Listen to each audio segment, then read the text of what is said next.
시청자 여러분 안녕하십니까? 김동수입니다. 6.3 대선이요. 지금 한 40여일 남았는데요. 이런 상태에서 민주당의 전 이재명 대표 사법 리스크가 확대되고 있는 것 같습니다. 문제는 지난번 3월 26일 날 공직선거법 항소심에서 무죄를 받았잖아요. 그랬을 때 더불어민주당 의원들이 얼마나 환호하고 열광을 했습니까? 그런데 다시 민주당은 지금 긴장 모드에 들어간 것 같습니다. 뭐 다 아시다시피 저도 방송을 해드렸는데요. 그 상고심에서요. 대법원으로 넘어갔잖아요. 그런데 대법원 2부에서 소부심리도 거치지 않고요. 바로 전원합의체로 넘어갔습니다. 그런데 22일 날에 회의를 열었는데요. 어제 24일에도 또 전원합의체 회의를 2번 열었습니다. 보통 대법원에서는요. 전원합의체 심리가 한 달에 한 번 정도 있는데 며칠 사이에 2번을 열었다? 이건 이례적인 사건입니다. 대한민국에 처음 있는 사건인데 아마도 대법원이 이재명 공직선거법에 의한 사건을 조속히 처리하겠다는 의지가 아닌가 이렇게 생각이 들어갑니다.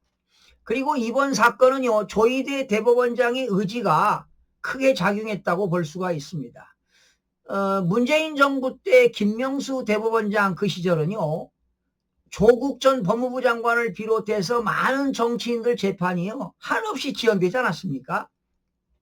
그래서 사법부가 국민들의 불신이 정말 극에 달했습니다. 그런데 조희대 대법원장이 지난해 취임하면서 법원의 회복 신뢰를 위해서 모든 재판은 신속하게 진행돼야 된다. 특히 강조한 것이 공직선거법입니다. 공직선거법은요. 강행 규정입니다. 1심이 6개월, 2심, 3심은 3개월에 하도록 강행 규정인데 원칙을 지키라고 말이죠. 조희대 대법원장이 각급 그 법원에 지시하지 않았습니까? 그런데 이재명 대표의 그 공직선거법 사건 1심이 2022년 9월에 기소가 됐어요. 그래서 지난해 11월 15일 날 1심에서 1년 징역에 2년 집행유예를 받았잖아요. 그리고 결과적으로 1심 선고하는데 무려 2년 2개월이 걸렸어요. 6개월 할 거를 2년 2개월씩 걸렸지 않았습니까? 그리고 지난 3월 26일 날 2심에서 무죄가 선고되었을 때 얼마나 더불어민주당 환호했습니까? 그런데 바로 검찰이 상고를 했다 이 말이죠. 그래서 대법원으로 넘어간 지 한 달 만에 전원합의체 논의가 속도를 내더니 아마도 6.3 대선 전에 대법원에서 선고가 있을 것으로 보여집니다. 민주당은 전혀 예상치 못했을 겁니다. 그러니까 대법원의 분위기가 심상치 않게 돌아가자 지금 조희대 대법원장을 견제하기 시작했습니다. 심지어 민주당 게시판에서는요. 조 대법원장을 뭐 탄핵하자는 의견까지 올라오고 있다고 하잖아요. 지금 뭐 더불어민주당 지도부와 대변이 일제히 지금 대법원을 비난하고 나섰습니다. 그 이유는 뭡니까? 2심 판결이 원심 판결이 뒤집어질 수도 있다는 거 아니겠습니까? 그리고 법조계에서요. 1심에서 유죄인데 2심에서 무죄 선고 나오는 것은 거의 2, 3%밖에 안 되거든요. 그런데 이렇게 무죄 선고 나온 것은 이례적이다. 도저히 이해할 수가 없다. 법조계에서도 그런 이야기가 많이 나왔습니다. 자, 그래서 이번에 대법원에서 내릴 수 있는 결정은 크게 3가지입니다. 상고를 기각할 거냐. 기각하면 무죄 아닙니까? 무죄. 네, 무죄. 또 파기환송입니다. 파기환송은 유죄로 해서 다시 고등법원에서 다시 판결을 내려라. 이렇게 할 수가 있습니다. 그러면 파기환송해서 다시 대법원까지 오게 되면 상당한 시간이 걸리겠죠. 그리고 만약에 그런 파기환송된 상태에서 이재명 대표가 대통령에 당선이 되더라도 과연 그 재판이 계속 이어질 거냐, 중단될 거냐, 이것도 문제가 많을 겁니다. 그러면 헌재로 넘어갈 거 아니겠습니까? 그리고 대법원에서 전원일치로 파기 재판할 수도 있습니다. 우리나라는 파기 재판이 거의 없는 상태인데 일본 같은 경우는 파기 재판이 50%가 넘는다고 그래요. 파기 재판 해가지고 만약에 벌금 100만 원 이상이 나올 수도 있고 이하가 나올 수도 있는데 이렇게 네 가지 아니겠습니까? 만약에 파기 재판에서 벌금 100만 원 이상이 나오면 피선거권 5년 박탈이고 의원직도 상실이 됩니다. 그런데 아마 항소심 무죄 사건을 대법원이 파기 재판하는 경우도 거의 없다고 하기 때문에 아니면 상고 기각이나 파기 환송 두 가지 시나리오가 유력해 보이는데요.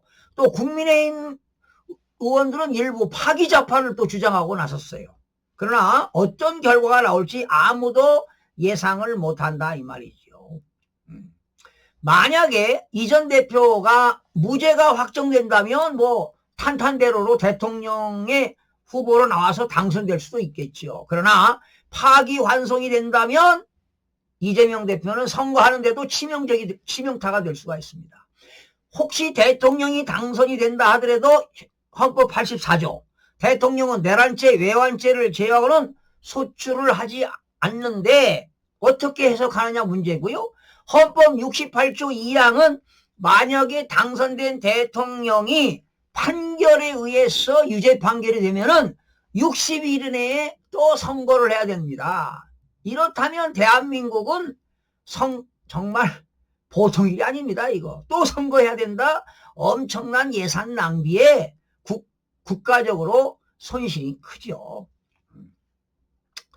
자, 이제 만약 대통령도 이미 재판받던 사건은 중단되지 않는다고 법원이 판단할 경우 최악의 상황은 대통령이 되어도 낙마하고 대선을 다시 치러야 한다는 겁니다.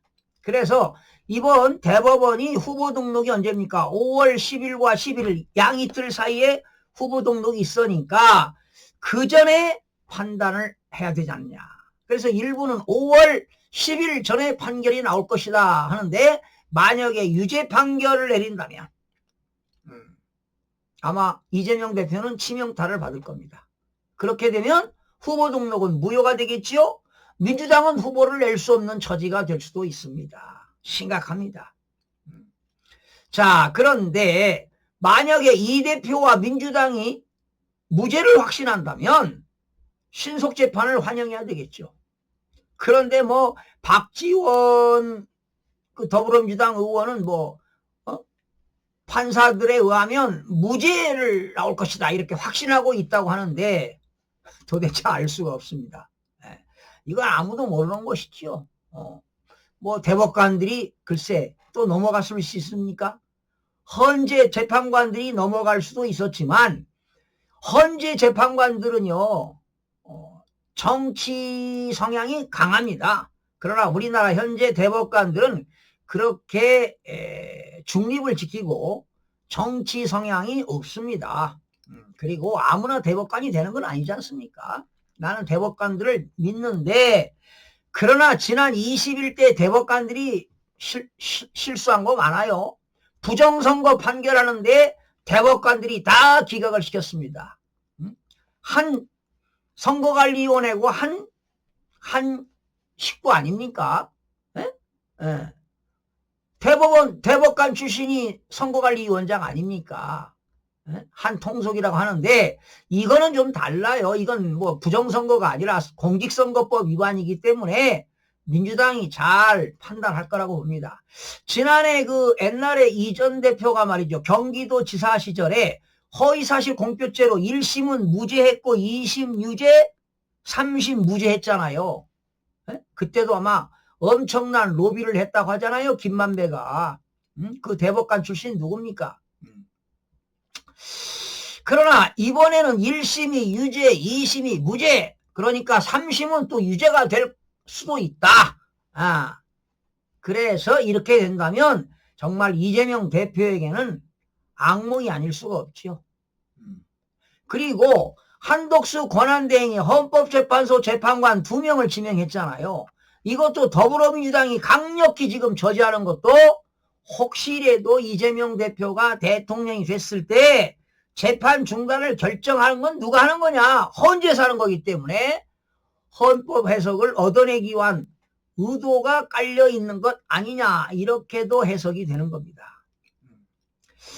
저자들은요, 어떤 그 목표를 달성하기 위해서 슬라미 전법을 쓰고 있어요. 야금야금 합니다. 그러니 미리 이 조희대 대법원장까지도 손을 썼을지도 몰라요, 저들은. 무서운 집단입니다. 무서운 집단. 자, 지금 우리나라에 지금 유력한 대선 후보, 지금 뭐 제일로 인기가 좋잖아요. 40% 이상이 되는데, 이런 유력한 대선 후보가 말이죠, 사법적 문제로 이런 논란이 된 적이 있습니까? 대한민국의 헌정사상 초유에 있는 일입니다. 그리고 대법관들이 이런 공직선거법으로 상고심에서 이틀 만에 전원합의체 회의를 하는 것도 이례적인 일입니다. 앞으로 어떤 판결이 나올지 상당히 기추가 주목되는데요. 이번 공직선거법 위반 그런 사건을 정말 투명하게 공정하게 판결을 내린 이후에 대선에 출마하던가 말던가 해야지, 이런 거 결정하지 않고 대선에 출마했다가 나중에 유죄 판결이 되면 어떻게 할 거냐. 지금 이재명 대표는 전과사범의 5개 형사재판을 받고 있습니다. 이 공직선거법 포함해서 말이죠. 그러면 이후에 대통령이 당선이 된 이후에도 형사재판에서 유죄가 계속 나온다면 어떻게 될 거냐. 이것도 시비거리가 되고요. 해외 토픽감입니다. 그래서 이렇게 유력한 대선 후보가 사법 리스크로 논란이 되는 것도 헌정사상 처음 있는 일입니다. 참 걱정이 앞섭니다. 그러나 이번 6월 3일 대선하기 전에 또 5월 10일, 11일 대통령 후보 등록하기 전에 깔끔하게 유죄냐 무죄냐 이렇게 판결이 나기를 기대해 봅니다. 시청자 여러분 고맙습니다.